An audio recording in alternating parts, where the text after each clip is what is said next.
Hello and welcome to episode 2 of the PhD Life Coach, where we are going to talk about why you don't need another planner. Now, I feel a little bit hypocritical doing this episode because I have been the absolute queen of planner buying, planner starting, and planner dropping as well. I still have the remnants of various planners around my house, sort of sheets of sticky stickers, half-used planners, things like that. And so it really made me think about, why are so many people selling these planners? Why do we think that we need them? And why do they often not work? And most importantly, I'm going to also spend some time thinking about, well, what can we do instead when we have that urge to buy a planner and think that it's going to be the solution to all of our workflow problems? What can we do instead? But let's start with, what is the temptation of planners in the first place? Well, for me, it's really selling a dream, isn't it? It's selling a new version of yourself, a new version of your systems, where in this version, when you've got this planner, you're much more organized, you're calm, you remember to reply to your emails, you get things done on time. It's this like fantasy land that this new planner will take you to. It's almost an opportunity to be somewhere else, to drink something healthy at 5:30 a.m. while planning out your day before you go and exercise, all that kind of aspirational productivity stuff that we all consume every day. It really sort of buys into that idea that you just need this one more product and everything else will fall into place. You're buying into a lifestyle. But I think it's more than that too. I think it's also that when you're looking for a planner, there's usually something you're avoiding doing. Now, I don't know about you, but I never put in my diary, Thursday at 2 p.m, spend 45 minutes looking for a planner, in a kind of proactive, that would be a really useful thing to do kind of way. I never did it like that. I would start looking for planners when I was really behind, when I was, I had things that were overdue, where I was feeling guilty about messages that I hadn't sent, where I was looking at my desk and it was utter carnage. And that's when I would suddenly go, what I need is a new system. And sometimes it would be planners that you can buy online, like physical planners. Other times it would be getting into all these different softwares that you can download now, setting up your Notion workflow or whatever it might be, and getting really obsessed with how that could look and what it could be like. And it was always at that time when really there were other things that were more important to be doing. And that's because looking for a planner like this is really what we call a buffering activity. You don't like the emotions you're experiencing when you're looking at the things that you had planned to do or that need doing. And in order to try and make that go away, you do something that's easier but still feels productive.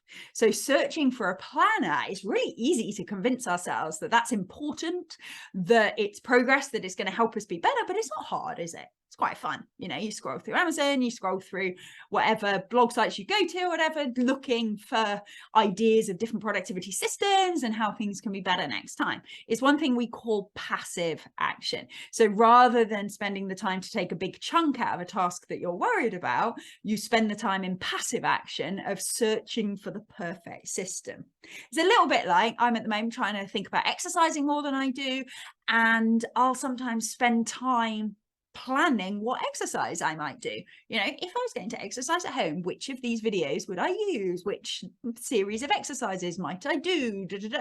Rather than getting up and doing some exercise in that 10 minutes. So you sort of get caught in this like buffering activity that feels productive, but doesn't actually get anything done.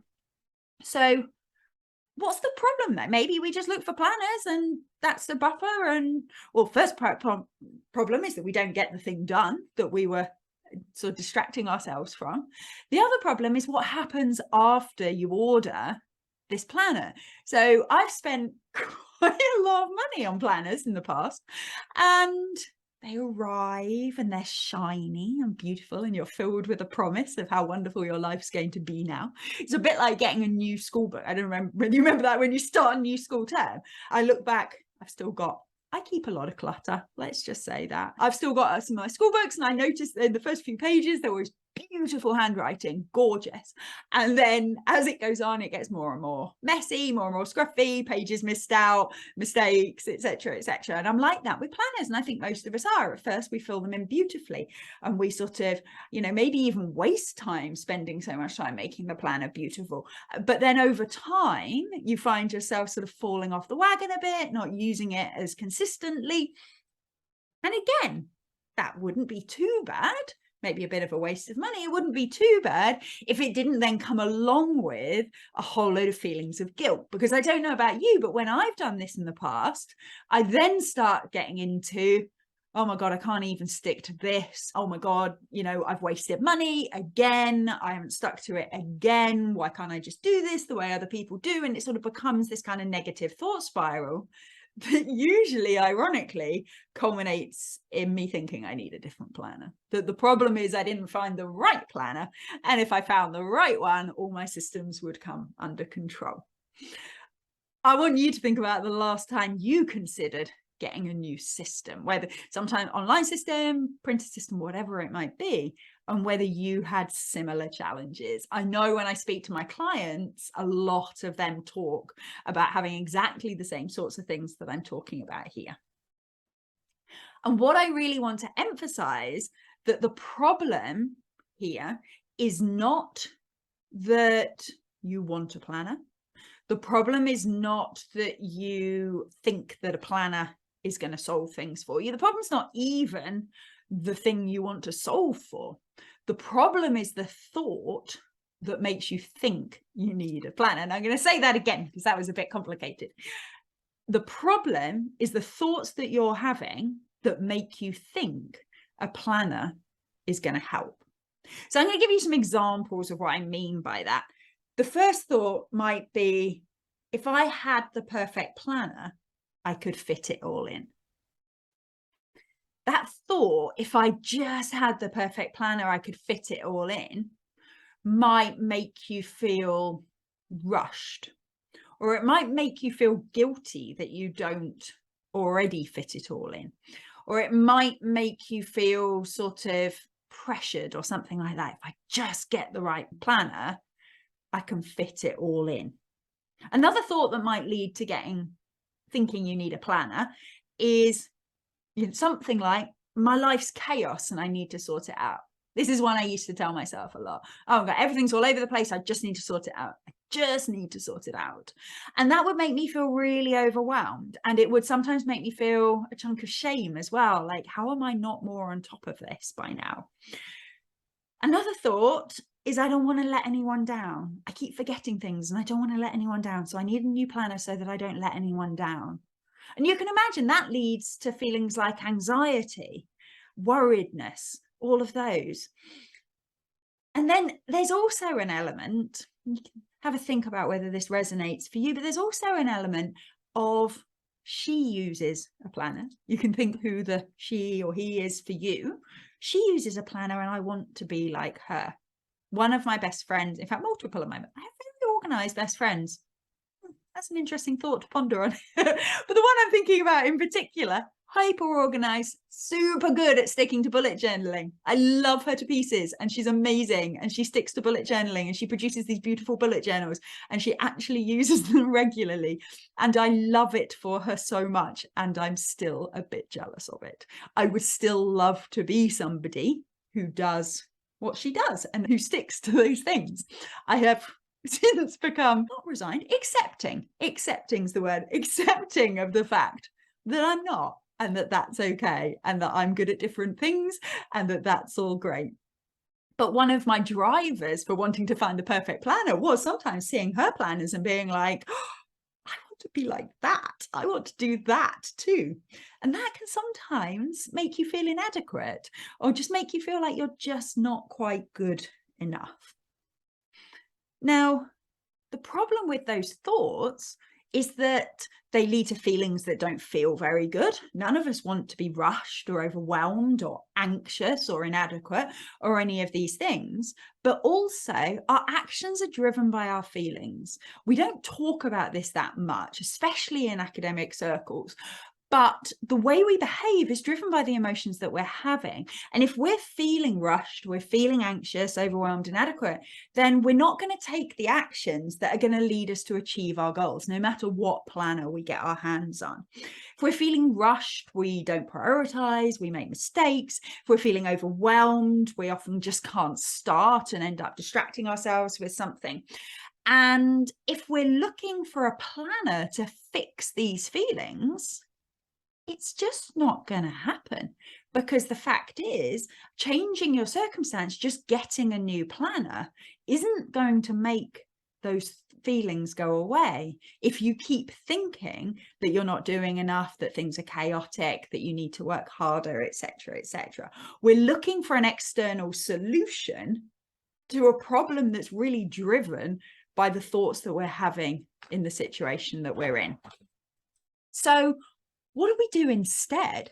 Instead of going out onto the internet looking for more planners, what do we do instead? Well, we need to identify what the real issue is here. If you're telling yourself that there's too much to do and you can't get it all done, why is that a problem? Why is it a problem that you can't get it all done? What are you making that mean about you? Often we're making it mean things like, and then my boss will find out and realize I'm not good enough, or then I won't have much value if I'm not doing lots of things. We make it mean stuff about us. If we think that we're not as organized as somebody else, we make it feel like we have no value, that we don't contribute. We have these sort of so what thoughts underneath the need to get everything done. And instead of looking for a planner, I'd really invite you to just dig out what those thoughts are. Why is it a problem that you're not doing everything on your to-do list? Why is it a problem that you're not using every minute of the day productively? What are you making that mean? This is where we need to sit. And the reason we look for planners is because it's not very comfortable to stick here. It's not very comfortable to sit and realize that the reason you think you need to do everything is because you don't think you'll progress unless you get all these things done, or because you don't think people at work will like you if you start saying no to things. But turning off Amazon, stopping looking for the planners and staying here for a moment helps you realize what the real issue is. And a planner's not going to fix that. It's a little bit like, have you ever tried decluttering your home? It's been an ongoing process for me, and it's something that has enormously helped. And I used to think that the solution to my mess was more storage. And so I would buy all the storage solutions you can imagine, the IKEA folders, the little boxes, the, new cabinet, all sorts of things, so that I could keep my stuff organized. And it wasn't until I started realizing that actually I didn't need more storage, I just need less stuff. And I started sort of just slowly, gradually filtering things down so I had fewer things, that I actually started to address the issue in the first place. And it's the same here. It's thinking about what is the real issue. And the issue is always what you're telling yourself. When you find yourself in that situation, you find yourself realizing that the problem here is that you're telling yourself that you're not of value unless you get everything done. One trick I'd invite you to try is thinking about your most firm but compassionate friend. So not somebody who just goes, yeah, you're amazing, let's go out, forget it, don't worry, kind of thing. Not somebody that's like, well, yes, you should work harder, but somebody who's sort of firm and compassionate. If you don't have someone like that in your life, that's quite normal too, but you can start to conjure up these voices for yourself. And I want you to start telling yourself things like, you are already of value. If you don't finish your to-do list, you're still of value. You deserve rest. You deserve support systems to get done what you want to get done, but you don't have to do it all. You can do a bit at a time, and you don't have to be perfect. One thing I have in my house is a to-do list that I found amongst my dad's stuff after he passed away in 2017. I found it in the sort of final page of his Filofax, because he had a Filofax apparently in 2017. 90s throwback, don't ask. But I found a to-do list, and it just really resonated with me that he was never going to do the things on that to-do list, and how little any of them mattered. It was like, clear out garage. Things, it's like, no one cares. I kept that to-do list because it really puts into perspective a lot of the things that we think we absolutely have to do.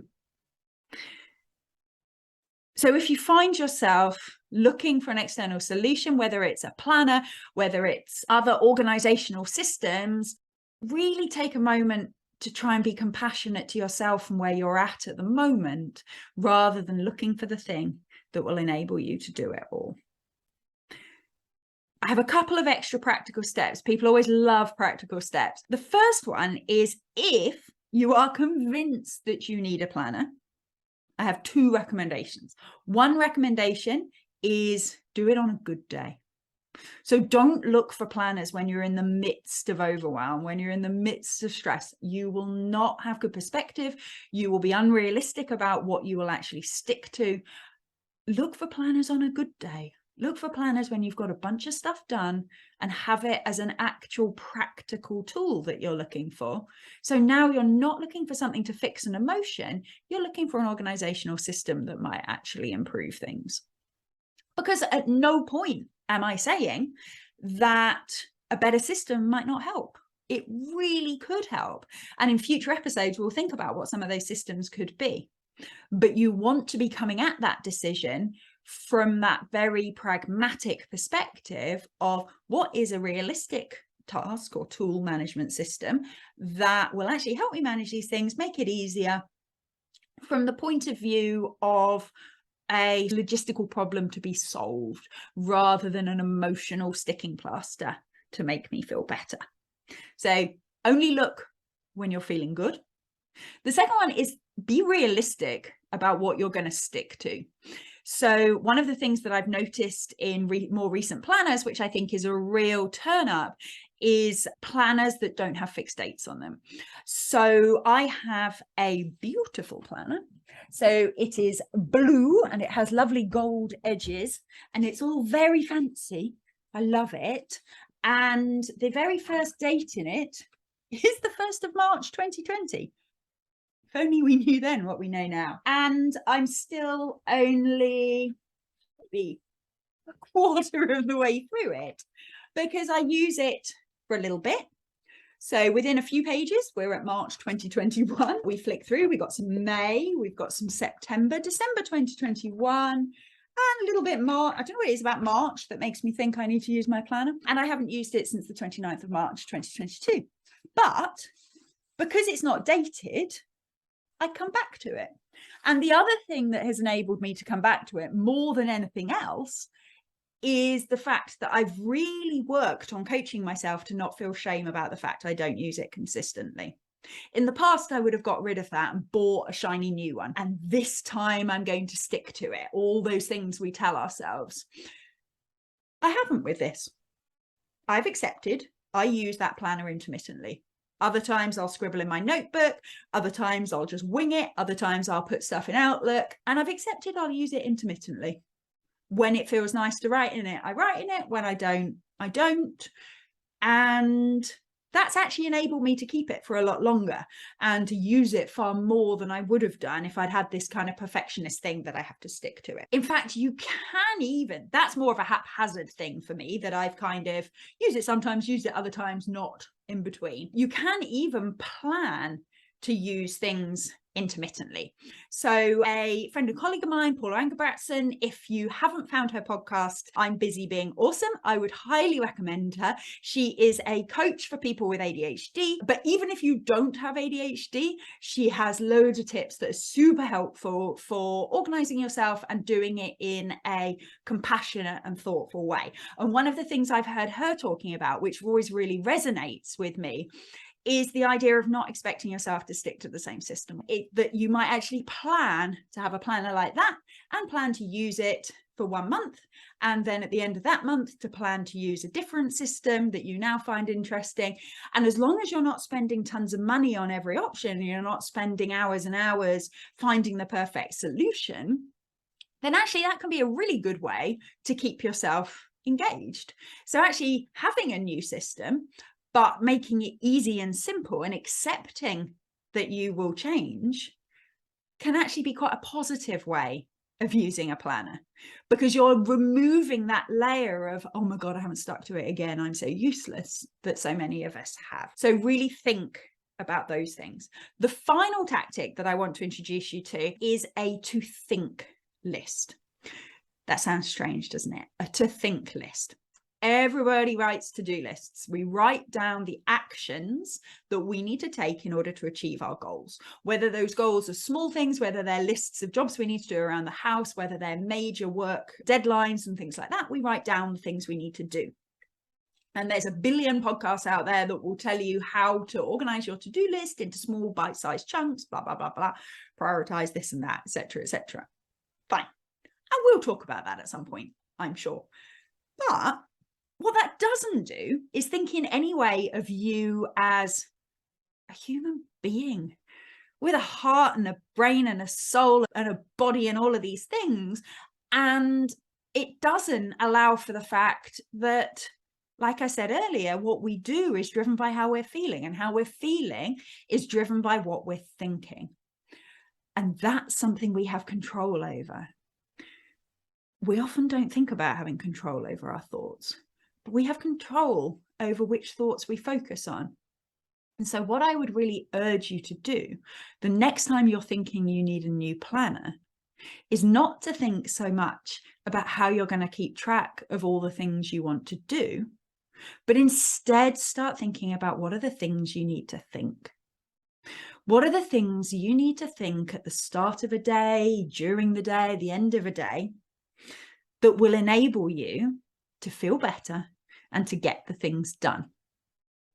These might be things like, the work I'm doing is of value. It might be, I'm looking forward to the things I'm going to do today. Sometimes it can be at the end of the day, giving yourself recognition. Yesterday, my partner came home and did some jobs around the house that he'd been intending to do for a while. And I noticed that 2 or 3 times he said to me, I'm so glad I got the garage door painted. And it just really struck me that he was really celebrating the fact that he'd got it done, and how little people usually do that. So one of the things that I've jotted down in my to think list is to think how grateful I am for the things that I have done, to think that I've chosen the things that are on my to-do list. I chose to do this. Let's go. I'm good at this. Let's get on with it. Those sorts of things. So remember, if you find your brain telling yourself that you need another planner, pause, figure out what problem you're trying to cover up with a planner. What's the emotion you're trying to avoid? And think about how you can really support that by thinking about what thoughts you could choose to support yourself, and how you can move forward in a much more intentional way than just finding another planner.